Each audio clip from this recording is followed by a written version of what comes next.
Welcome to the Coach Chris Oliver Show. I'm Chris Wells. Coach will join me in just a few moments.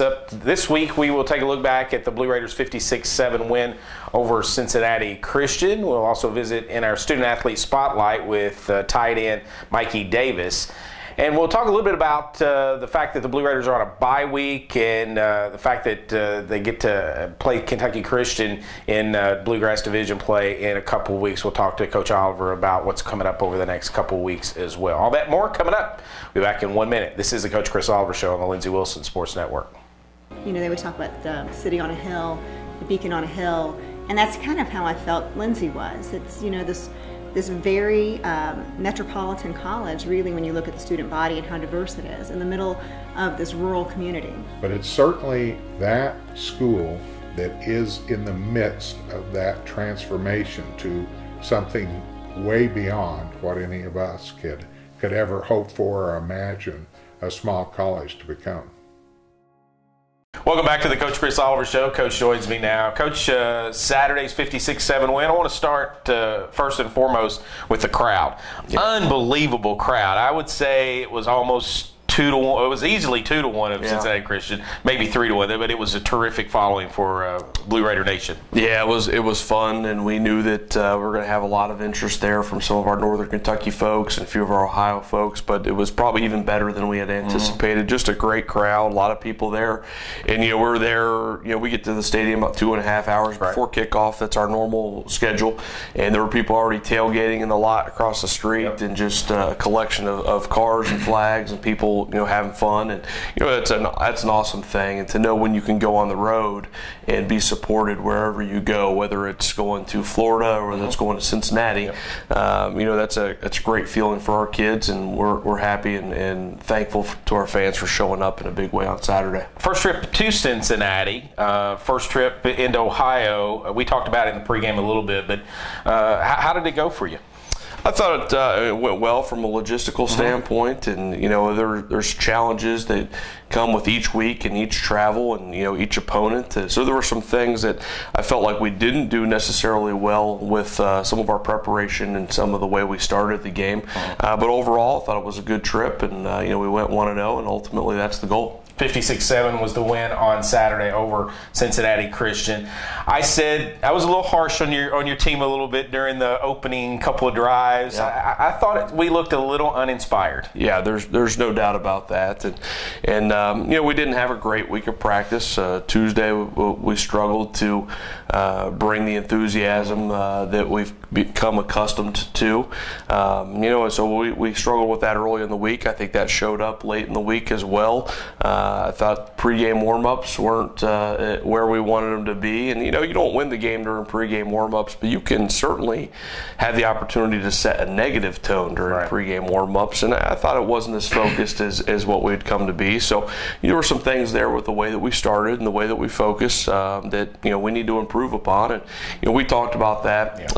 Anytime you come off a big emotional win and a top 10 matchup, and then you're going and playing a team that's not a top 10 team, a team that's struggling, and on their side, you're dealing with college kids. You have that opportunity for a letdown, and unfortunately, we played into that a little bit with some of our preparation.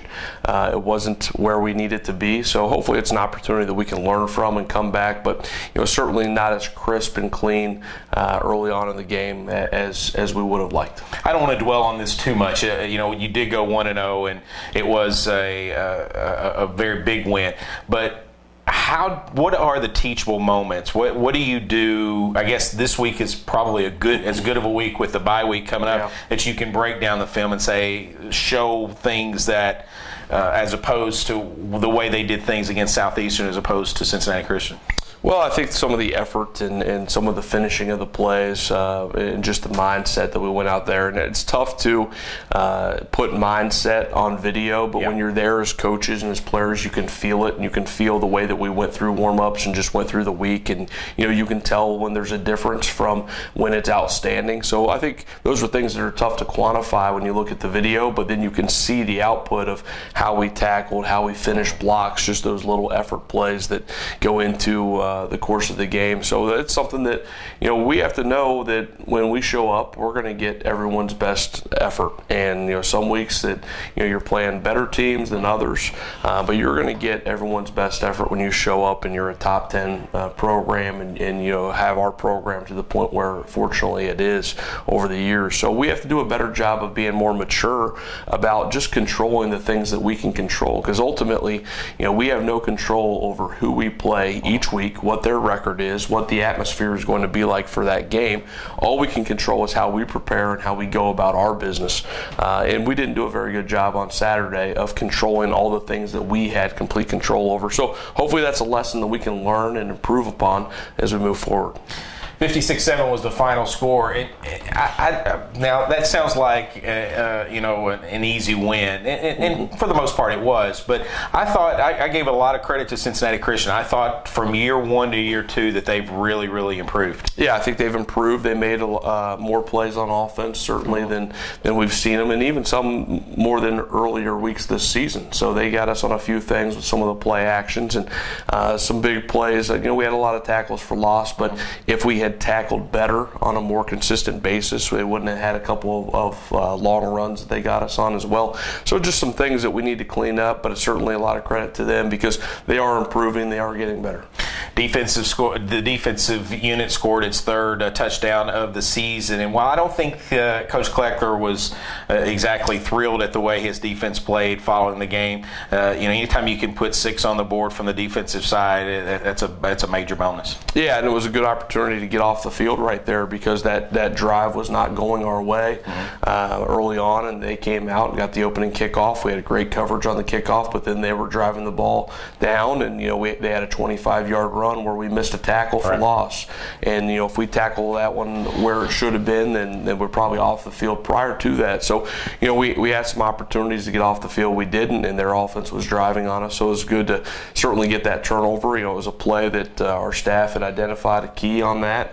I thought our guys took the coaching really well. It was something that we covered in the Friday night meeting about one of their alignments, and they ran the counter play, and we were all on top of it. And fortunately, we forced the fumble and had to go back our way. So it was a big momentum swing, allowed us to get a start, and get a little bit of a jump start. But we weren't really excited about how that drive was going prior to that.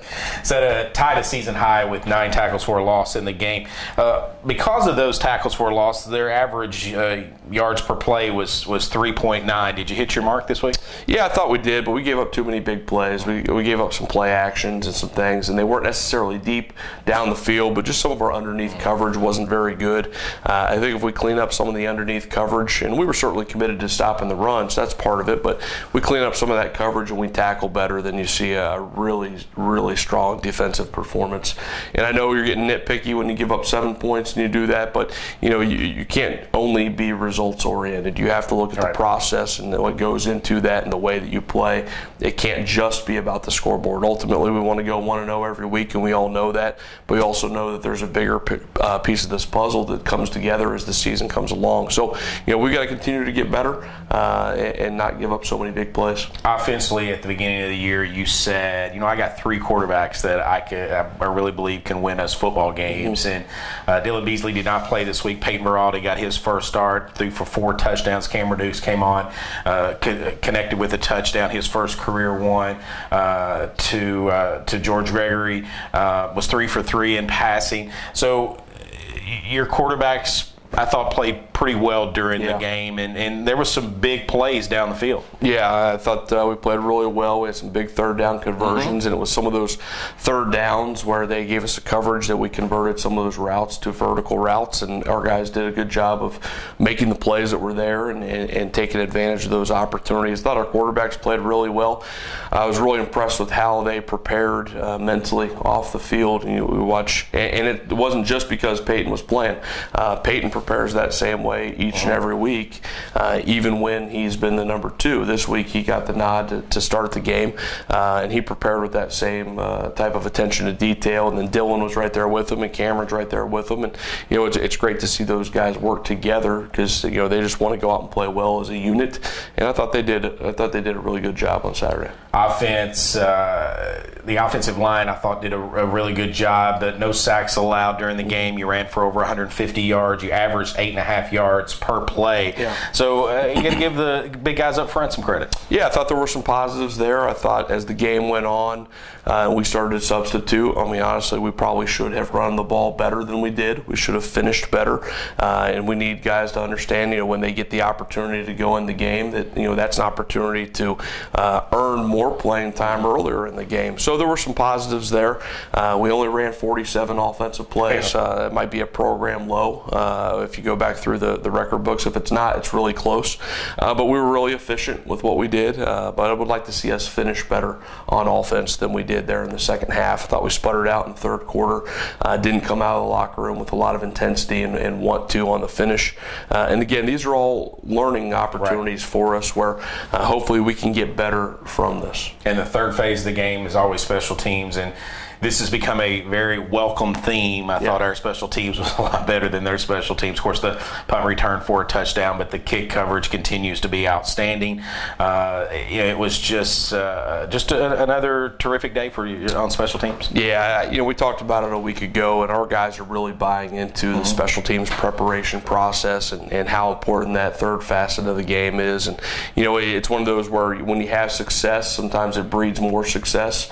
And I think that's what's going on with our special teams right now. It's just guys are seeing that when they commit to it, what type of output we can put out there on game day, and really buying into that process. Coach Sutton's doing a great job leading those guys, and then all of our coaches have their own individual positions within those teams. So I think the coaching staff is doing a really good job, but ultimately it's about the kids buying into it, and we're seeing that. 56-7, Lindsey Wilson wins on Saturday to improve to 5-0 on the season. They're off this week. It's a bye week. We'll talk a little bit more about that with Coach Oliver here in a couple segments from now. We're going to step away for a moment. When we come back, we'll have our Student Athlete Spotlight with Mikey Davis. This is the Coach Chris Oliver Show on the Lindsey Wilson Sports Network. There are over 2,000 colleges and universities in America, and to be a part of a college that has singled itself out, do you look at the catalogs? If you go online and you read their purpose statement, and you just don't find any college anywhere that does for students what Lindsey Wilson does. Welcome back to the Coach Chris Oliver Show. I'm Chris Wells. Our Student Athlete Spotlight this week is with senior tight end from Paducah, Kentucky, Mikey Davis. We caught up with Mikey earlier, and here's that conversation. You're a tight end on this team, but you came here as a receiver. Talk about the transition from receiver to being a tight end. Well, in high school, I played 3 different positions. I played quarterback, tight end, and receiver. And I played tight end my sophomore year, but other than that, I didn't have any tight end experience. But the main reason why I feel like Coach O recruited me was for my blocking in high school, because coming off the ball right outside, it's kind of hard to find receivers that will sacrifice their bodies and block a lot, and that's a lot of stuff that I like to do. And as soon as we got up here and we got into camp, it was maybe 3 days into camp, Coach O had pulled me to the side and he was like, you can block really well, and I think I can get you on the field really quickly at tight end, so what do you want to do? And I told him from the get-go, I was like, anything I can do to get on the field, I'd love to do it. So You're the most athletic, and you should know this. Mikey does not suffer from feeling that he's really, really good at stuff. I mean, his confidence level is very, very high, and I love that about him. But you're not sure. You are the most athletic tight end that I've watched over the 8 years, and you use your athletic ability so well, whether it be blocking or going down the field. You really feel like you have a mismatch against the defense that plays against you, right? Yeah, I feel like, and then being a receiver has a lot to do with it. In my mind, I'm still a receiver because I feel like there's no linebacker that will ever be able to guard me in a one-on-one position. You're always gonna have to zone me up because I feel like I've proven that, like you said, my confidence is pretty high, and then I guess I kind of have a reason to be that way. So you're also a very key element to the Lindsey Wilson special teams that I talk about week in and week out. That kick return team is just absolutely phenomenal, and you're a big part of it. You get a lot of joy out of playing special teams as well, don't you? Yeah, I love special teams, kickoff, kick return, punt. And being able to start on all of them is just a blessing because, you don't get many reps at other places. Like, there's some people on the team that don't get that many opportunities, and for me to get the opportunity to play on every special teams and offense is just a blessing. Talk a little bit about the difference, because you have to be in the offensive meetings, you have to be in the special teams meetings. What do you, when you're in those meetings and you're watching video, what do you look for in those videos that helps you on Saturdays? Well, offensively, I watch. I watch linebackers, I watch defensive ends, I watch safeties, I watch everybody on the defense when it comes to offense, and I watch like the O-line on the other team too, because like I need to see like steps that they may have took that the defense may have read on that or stuff like that. But special teams, it's like there's a way to prepare special teams wise, but every week there's people that's going to adjust to special teams, because there's no other special teams team in the nation, I feel like, that is on our caliber. So everybody's gonna have to step up their level, a whole nother level, to reach our special teams. So when I watch special teams, I'm just observing to see like maybe like steps that people take and stuff like that. So Mikey has 7 catches for 127 yards this season, 2 touchdowns. What's it like catching a ball and getting in the end zone? Ain't no other feeling like it, whether it's getting in the end zone or leading somebody into the end zone. I love it. I love us scoring, because ain't nothing like putting points on the board and beating people down like we have been. You're Mr. Excitement. I can't describe it well enough on the radio or even now, but to see Mikey out there on the field, he is the biggest cheerleader amongst the guys on the field. Even on the sideline, I know that you're real excited about having the opportunity, and I think that goes a long way. I mean, you're obviously blessed with great athletic ability, but I think your excitement, your energy that you bring to the team is something that maybe even makes you even better and makes your teammates around you better. Talk a little bit about how you generate that excitement for your teammates. I've kind of always been a loud person, whether it was high school, middle school, elementary school. I've always been a loud person. I've always liked to be a leader. Like, I don't like following people. I like to lead people. I like for people to be behind me and ready to go. And I like Coach O tells me all the time, like, I have a big influence on this team, and I didn't really notice it that much until last year. How much of influence I really had on the team, because like whenever I get going and get yelling, other people get yelling, but there's days where like I'll start off slow, and I'll start off real slow and I won't say anything, and I'll be quiet, and practice of that day will just be real dead. And then I'll notice, like, if I start yelling and stuff like that, then other people will come along with me, like, and it's just like, I think of everybody as on this team, I think of everybody as my family, so I don't want to see nobody down. I don't want to see nobody not succeed, so I'm going to do everything that I can to make sure we all do. Tough question. Maybe tough, maybe not. Maybe you know right off the bat, but what's your most memorable moment on the football field here at Lindsey Wilson? Here,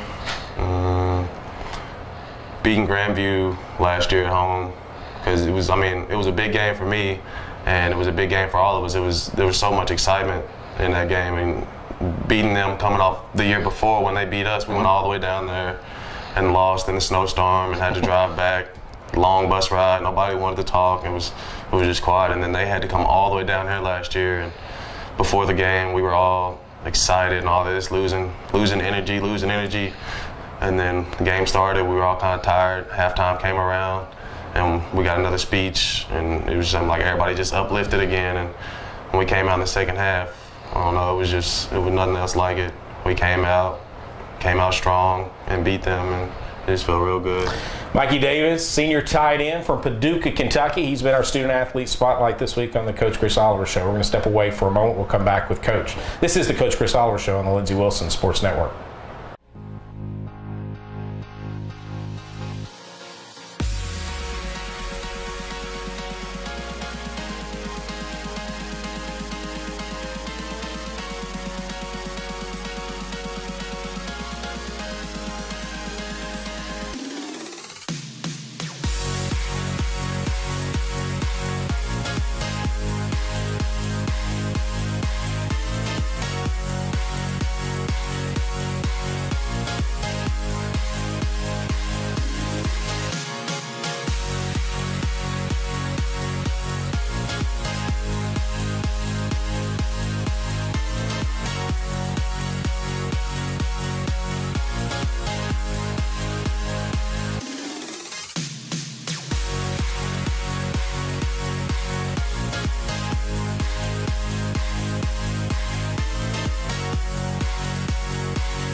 Welcome back to the Coach Chris Oliver Show. Coach rejoins me now, and Coach Mikey Davis. He obviously is a big part of your offense as a tight end / receiver, whichever one you want to call him. He's kind of a hybrid, but he's also big on special teams. So just a really and he's he has a lot of excitement. He brings a lot of excitement to everything he does. Yeah, he does. And, Mikey came in, was recruited as a wide receiver, and is still somewhat of an undersized tight end. But we made the switch to tight end a number of years ago. Kind of a selfless decision for him, but he had the opportunity to possibly get on the field sooner, and he's bought into that, and he's become such a better blocker over the years. He's a big-time threat for us in the passing game. And as you said, he's just outstanding on special teams. He's on so many of our special teams. And that's one thing about our program is, we're going to put our starters on special teams. We're going to put our best guys out there, and we're going to make sure that we're getting the guys who buy into that, and we're going to reward them and allow them to play. And he's a guy that buys into being great on special teams, and he's been a big part of our success. 56-7, Lindsey Wilson defeats Cincinnati Christian to move to 5-0 on the season. Coach, Player of the Week time. Let's go through that list. Yeah, on defense this week it was Joe Lewis and Kwame Jones. Joe just played an outstanding game, pursued well throughout the game, just showed great effort and played really well. Kwame Jones was the guy that was in the backfield a number of times from that defensive line. On the offense, it was Peyton Verrouty. Peyton played really well and was really efficient. We didn't throw the ball a ton. I think he only had 12 pass attempts, but he did a great job leading the offense on Saturday. Special teams, Quentin Brown, no surprise there. As we know, Quentin Brown was the Bluegrass Division Player of the Week, but had a great game on the return game as well. Prep offense this week, we had a few of them. Corey Clems at running back, Cullen Cox on the offensive line, Antoine Jefferson and Lucas Forsythe on the wide receiver core. On defense, Ron Walker on the defensive line was just awesome for us this week, gave effort all the way throughout.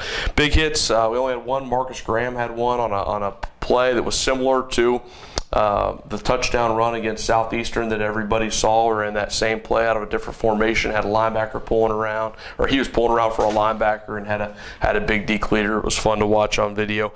Big plays, Trent Mueller had the forced fumble, and then Joe Lewis scooped that up and took it back to the house. That was a big one early in the game. Isaac Aguero and Damani Jenkins on the sack. I think Damani got full credit for the sack with how it was tackled, but Isaac was one of the guys that kind of forced that into happening. It was a great play by those two. Joe Lewis and Anthony Cummings had a big tackle on the quarterback. It was a kind of a bang-bang play that was ruled an incomplete pass. Could have gone either way, but it was still a big play to get the defense off the field and force a punt right there. Joe Lewis had a big sack. Jay Godlock on his touchdown. It was kind of a play that broke down in a way. It wasn't exactly the way that we thought that play was going to develop. We did a good job of finding him right in the middle, and then he did the rest and had a couple good blocks there. The offense for executing the play, the touchdown to Corey Smith, that was kind of a I don't know if you want to say a trick play type of deal, but we had Corey in an unusual spot, and it took some setup from the offense. Those guys did a great job of executing that, and the punt return team on that touchdown, in the fourth quarter, that was a big one too. 56-7, Lindsey Wilson wins on Saturday over Cincinnati Christian to improve to 5-0 on the season. Coach, bye week coming up this week. The first bye week let's face it, you didn't have a bye week last year until the last week of the regular season. So we played 11 straight games, and this week we've had 2 inside the first 5 weeks, or before their sixth game, basically, in the 7th week. So it's kind of strange compared to the last season, but is this one coming at a good time? Yeah, I think it does. And, obviously it's one of those things we can't control, so we just got to control how we react to it. We held out a few guys last week. That was a physical game against Southeastern. Yes. We held out a few guys, so I think it's a good opportunity for us to get healthy, to continue to focus on us and some of the things that we have control over and that we just need to get better at fundamentally. Certainly tackling and blocking, that's a big part of our game, and we've got to get better at those things. So, we know we've got a tough stretch run here the next few weeks throughout the rest of the regular season. So I think it's a good time for us to get back to the basics, get a little bit more rest, refocus, and be ready to go when we get to strap it up against KCU. Kentucky Christian coming up on October 14th. That's in Grayson, Kentucky. Seems like we play a home game, then we're off a month before we get back. That's going to all kind of work its way back, because you're going to have 3 home games in the last 4 weeks to end the season, which is going to be terrific especially for our fans here in Columbia. But you go on the road. You've been to Grayson before. They have a new facility, or newer facility now, but I think we were one of the first teams to play at that facility, if not the first team to play at that facility. It's always been the easiest of trips up there. Kentucky Christian historically has had a really good defense. Now they're struggling a little bit this year, but you're working on your fundamentals right now, but how much are you working towards Kentucky Christian as far as the players go? Yeah, well, we've got 2 weeks here as we prepare. So this week on the field, we're not doing any prep team for KCU. Now our guys are already watching video. Our coaches are working on the game plan. So we are certainly focused on preparing there, but we're not doing any prep teams on the field. We're practicing twice this week, so we're going to peel back a little bit. But these practices, again, are all about us and our fundamentals. Get in, get out. We got to improve on special teams. We got to continue to get better in the little things that we do. So on the field, it's not KCU. It's all about the Blue Raiders. But off the field, we're starting to watch a video, put the game plan together, and then we come back from the weekend, and it'll be a normal game week next week. 5-0, the Blue Raiders improved with that win on Saturday. Quentin Brown was, as Coach mentioned, the Mid-South Conference Bluegrass Special Teams Player of the Week. Congratulations to him. His very first career punt return for a touchdown, so congratulations to the Lexington native on that one. That'll do this week's Coach Chris Oliver Show, and I'm Chris Wells, and for Coach, this has been the Coach Chris Oliver Show on the Lindsey Wilson Sports Network.